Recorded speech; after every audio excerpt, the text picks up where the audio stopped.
सर्दी में यात्रियों को ठंड से बचाव के लिए आश्रय स्थलों की व्यवस्था नाकाफी है। ऐसे में मुसाफिर रात के वक्त खुले आसमान के नीचे ठिठुरने को विवश हैं। कुछ ऐसा ही नजारा बुधवार की रात देखने को मिला। इस पर स्टाम्प और न्यायालय पंजीयन शुल्क राज्य मंत्री रविंद्र जायसवाल ने अधिकारियों की जमकर क्लास लगाई। उन्होंने तत्काल जरूरी व्यवस्थाएं बहाल करने के निर्देश दिए। राज्य मंत्री ने लोगों के चाय और अलाव की व्यवस्था भी करवाई ताकि रात कट सके। राज्य मंत्री का काफिला चौकाघाट क्षेत्र से गुजर रहा था। उनकी नजर सड़क किनारे बैठे सैकड़ों लोगों पर पड़ी जो खुले आसमान के नीचे ठिठुरने को विवश थे। राज्य मंत्री ने गाड़ी रुकवा दी। उन्होंने मुसाफिरों से पूछा तो बताया कि प्रशासन की ओर से कोई सुविधा नहीं मिली है। इस पर राज्य मंत्री ने नाराजगी व्यक्त करते हुए अधिकारियों से फोन पर बात की। घर परिवार व समाज की सुख समृद्धि के लिए गुरुवार को महिलाओं ने गंगा स्नान के साथ अंतर्गृह यात्रा की शुरुआत की। मणिकर्णिका घाट से चौका घाट तक दाहिने दिशा में पड़ने वाले मंदिरों में दर्शन पूजन किया। इस दौरान विधि विधान से पूजन अर्चन और परिक्रमा की। महामनापुरी कॉलोनी से आई आशा गुप्ता ने बताया कि यह लोगों की आस्था और भक्ति का स्नान है। घर से निकलने के बाद मणिकर्णिका घाट पर संकल्प लिया जाता है। इसके बाद दाहिने ओर पड़ने वाले मंदिरों में दर्शन करते हुए चौका घाट पहुंचकर विश्राम करते हैं। वहां से दोबारा आदि केशव घाट आते हैं। यहाँ पुनः गंगा स्नान करने के साथ ही संकल्प लेते हैं और भगवान विष्णु का दर्शन करते हैं। बताया कि माता सीता ने यह व्रत और यात्रा की थी, तभी से यह परंपरा शुरू हुई है। काशीवासी महिलाएं इस दिन परिक्रमा और दर्शन पूजन जरूर करती हैं। इन लोग संकल्प हम लोग छुड़वाते हैं और वहाँ से जितने दाहिने मंदिर मिलते हैं सब मंदिरों का दर्शन करते हुए चौका घाट पे हम लोग विश्राम करते हैं और चौका घाट से फिर हम लोग यहाँ आदि केशव घाट आते हैं और यहाँ पर फिर हम लोग जो है पुनः जो है गंगा स्नान करते हैं और गंगा स्नान करने के बाद फिर हम लोग संकल्प छुड़वाते हैं, विष्णु जी का दर्शन करते हैं और उसके बाद फिर यहाँ से हम लोग मणिकर्णिका जा करके फिर वहाँ पर संकल्प छुड़वाते हैं और वहाँ पर समापन करते हैं। वहीं से शुरुआत और फिर मणिकर्णिका पे ही जाकर समापन होता है। चोलापुर थाना क्षेत्र के धरसौना गर्थमा मार्ग के मोड़ स्थित पेट्रोल पंप के समीप गुरुवार की सुबह अज्ञात युवक का शव मिलने से क्षेत्र में सनसनी फैल गई है। ग्रामीणों ने शव मिलने की सूचना चोलापुर पुलिस को दी। सूचना मिलते ही मौके पर पहुंची चोलापुर पुलिस ने शव को कब्जे में लेकर शिनाख्त के प्रयास में जुट गई है। बताया जा रहा है कि जिस स्थान पर युवक का शव मिला है उसके बगल में कुश की झाड़ी थी। जमीन पर रगड़ने के निशान थे। आशंका जताई जा रही है कि युवक मौत से पहले इसी जगह पर छटपटाया होगा। वहीं कुछ ग्रामीणों ने युवक के नशे में होने की बात जताई है। वहीं कुछ हार्ट अटैक और ठंड लगने से मौत होने की आशंका जाहिर कर रहे हैं। ग्रामीणों में चर्चा यह भी है कि युवक को कहीं और जहर पिलाकर मारकर यहां पर फेंक दिया गया होगा। बहरहाल पुलिस युवक की मौत का कारण पोस्टमार्टम रिपोर्ट के आने के बाद ही स्पष्ट हो पाएगा। काशी हिंदू विश्वविद्यालय के 37,396 विद्यार्थी अपने छात्र जीवन के उस सबसे प्रमुख अवसरों में से एक का अनुभव करने को तैयार हैं, जिसके स्मरण से वह जीवन पर्यंत गौरवान्वित होंगे। विश्वविद्यालय अपने 102वें दीक्षांत समारोह में वर्ष 2020, 2021 और 2022 में डिग्री उत्तीर्ण करने वाले छात्र को उपाधियां प्रदान करेगा। 10 दिसंबर को दीक्षांत समारोह का मुख्य कार्यक्रम सुबह 10 बजे से स्वतंत्रता भवन सभागार में आयोजित होगा। इसके बाद 10 से 12 दिसंबर तक संस्थान और संकायों में दीक्षांत कार्यक्रम होंगे। इस संबंध में केंद्रीय कार्यालय के समिति कक्ष संख्या 1 में एक संवाददाता सम्मेलन को संबोधित करते हुए कुलपति प्रोफेसर सुधीर कुमार जैन ने कहा कि कोविड-19 महामारी के कारण लगभग 3 वर्षों के अंतराल के बाद आयोजित किए जा रहे दीक्षांत को लेकर विश्वविद्यालय परिवार अत्यंत उत्साहित व प्रफुल्लित है। मुख्य अतिथि होंगे श्री निकेश अरोड़ा, जो बनारस हिंदू विश्वविद्यालय से इंजीनियरिंग करके बहुत ही अच्छा उनका करियर रहा है। गूगल में काम किए हैं, सॉफ्ट बैंक जापान में काम किए हैं और अब पालो अल्टो नेटवर्क्स में एमडी सीईओ हैं। वो इस कार्यक्रम में मुख्य अतिथि होंगे। विद्युत मजदूर संगठन एवं विद्युत संविदा मजदूर संगठन का प्रतिनिधिमंडल गुरुवार को महामंत्री वेद प्रकाश राय के नेतृत्व में मुख्य अभियंता से मिला। इस दौरान पत्रक सौंपकर एक्सीएन की कार्यप्रणाली पर सवाल खड़े किए। आरोप लगाया कि एक्सीएन की ओर से नियम विरुद्ध काम किया जा रहा है। इसकी जांच पर ठोस कार्रवाई की जाए।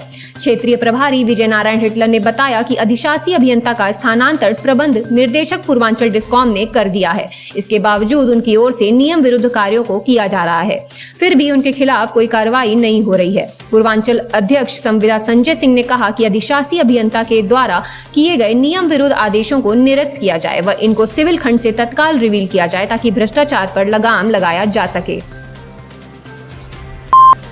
बीएससी द्वितीय वर्ष की छात्राओं ने गुरुवार को पांडेपुर स्थित सुधाकर महिला महाविद्यालय के गेट को दुपट्टे से बांधकर बंद कर दिया। वहीं कॉलेज प्रशासन के खिलाफ जमकर विरोध प्रदर्शन किया। आरोप लगाया कि रिजल्ट की गड़बड़ी की वजह से लगभग 40 छात्राएं फेल हो चुकी हैं। कई बार गुहार के बावजूद कॉलेज प्रशासन की ओर से कोई कार्रवाई नहीं की गई। सूचना के बाद पहुंची पुलिस ने छात्रों को समझाकर शांत कराया, भरोसा दिलाया कि उचित कार्रवाई की जाएगी। छात्राओं ने कहा कि बीएससी द्वितीय वर्ष में पढ़ती हैं, उनका रिजल्ट ऑनलाइन नहीं जारी किया गया। कई छात्रों को 1, 2 व 5 नंबर तक मिले हैं। कॉलेज प्रशासन के कहने पर प्रार्थना पत्र लिखकर काशी विद्यापीठ गए। वहां कोई सुनवाई नहीं हुई। काफी देर तक इंतजार करने के बाद वहां पहुंचे एक शिक्षक ने दुर्व्यवहार किया। रिजल्ट मिला, हार्ड कॉपी मिली। हम लोग का ऑनलाइन रिजल्ट आया नहीं। पहली बात, हार्ड कॉपी हम लोग को 30 नवंबर को मिली। 30 नवंबर को 70 बच्चों का, बहुत बच्चों का फेल हो गया। 3 पेपर में 0 नंबर में, 1, 2 नंबर, 5 नंबर, यहाँ तक कि जो 5 हैं उनका भी परसेंटेज कोई सही नहीं है। 4 नंबर, 5 नंबर ऐसा है। उसके बाद हम लोग यहाँ पर आए, यहाँ पर हम लोग बांधे। तो यहाँ से हम लोग दूसरे दिन एप्लीकेशन लेके, सर की साइन लेके, मोहर लगा के हम लोग यहाँ से काशी विद्यापीठ गए सब लोग। काशी तमिल संगमम में गुरुवार को बीएचयू में खेल महोत्सव का आयोजन किया गया। खेल मंत्री गिरीश चंद्र यादव ने इसका शुभारंभ किया। प्रतियोगिता में यूपी गर्ल्स व पुरुष हॉकी टीम ने तमिलनाडु की टीम को हराकर बाजी अपने नाम कर ली। यूपी गर्ल्स की टीम ने 6 गोल किए तो तमिलनाडु की टीम मात्र 2 गोल ही कर पाई। वहीं दूसरे क्रम में तमिलनाडु और यूपी के पुरुष वर्ग के खिलाड़ी मैदान में उतरे। दोनों राज्यों के खिलाड़ियों ने मैदान में जमकर पसीना बहाया। परिणाम यूपी टीम की पक्ष में आया। यूपी की पुरुष टीम ने 5 और तमिलनाडु को 1 गोल से ही संतोष करना पड़ा। इस अवसर पर खेल मंत्री ने कहा कि इस ग्राउंड पर लगातार 15 दिसंबर तक 8 दिनों में कुल 9 गेम्स होंगे। काशी तमिल संगमम के माध्यम से दोनों ही राज्यों के खेल में बढ़ावा मिलेगा। काशी तमिल संगमम में शामिल होने तमिलनाडु से professional group Pandit Deendayal Upadhyay station पर देर रात पहुंची। आज सुबह काशी तमिल संगमम कार्यक्रम के तहत गुरुवार को तमिल भाषी श्रद्धालु श्री काशी विश्वनाथ मंदिर पहुंचे।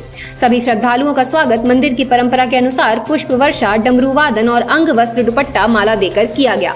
सभी श्रद्धालुओं ने बाबा को जल अर्पित कर अपने जीवन की मंगल कामना की। इसके पश्चात सभी श्रद्धालु मंदिर चौक पहुंचे, जहां पर उन्होंने अपने लोक नृत्य और गीतों की बाबा दरबार में प्रस्तुति दी। तमिल भाषी पुरुषों, महिलाओं, बच्चों ने एक रिदम पर बिना किसी वाद्य यंत्र के अपना नृत्य और गीत प्रस्तुत किया, जिसे देखने के लिए बड़ी संख्या में अन्य श्रद्धालु चौक में जमा हो गए थे।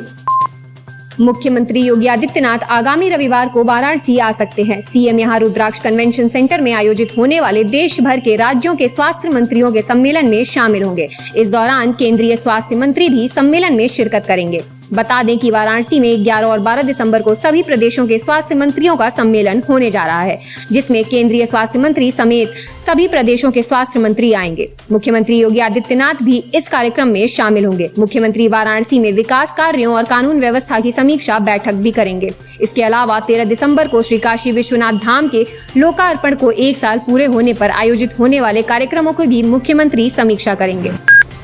गुजरात और हिमाचल प्रदेश के विधानसभा चुनाव और यूपी की 2 विधानसभा रामपुर और खतौली तथा 1 लोकसभा सीट मैनपुरी के चुनाव परिणामों का असर वाराणसी की फिजा में भी देखने को मिला, जहां एक ओर गुजरात चुनाव और यूपी के रामपुर विधानसभा उपचुनाव में बीजेपी को मिली विजय के बाद बनारस में पार्टी कार्यकर्ताओं ने जमकर जश्न मनाया, वहीं इंग्लिशिया लाइन पर फेरी पटरी व्यवसायियों ने भी एक दूसरे को मिठाई खिलाकर बीजेपी की जीत की खुशी मनाई। इसके अलावा अर्दली बाजार स्थित सपा कार्यालय पर पार्टी कार्यकर्ताओं ने मैनपुरी लोकसभा सीट पर पार्टी प्रत्याशी डिंपल यादव के विजय पर ढोल नगाड़ों के साथ जमकर जश्न मनाया।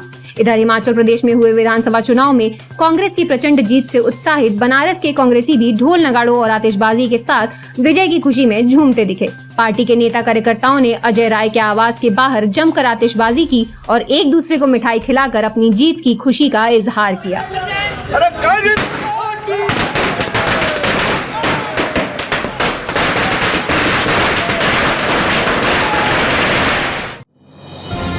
डिजिटल इंडिया का digital new platform live VNS पिछले 7 वर्षों से बनारस की सेवा में। पाइए बनारस के कोने कोने की खबर निष्पक्षता के साथ लाइव वीएनएस से। बनारस की ताज़ा तरीन खबरों के लिए प्ले स्टोर से डाउनलोड कीजिए लाइव वीएनएस ऐप या फॉलो कीजिए लाइव वीएनएस को सोशल मीडिया पर।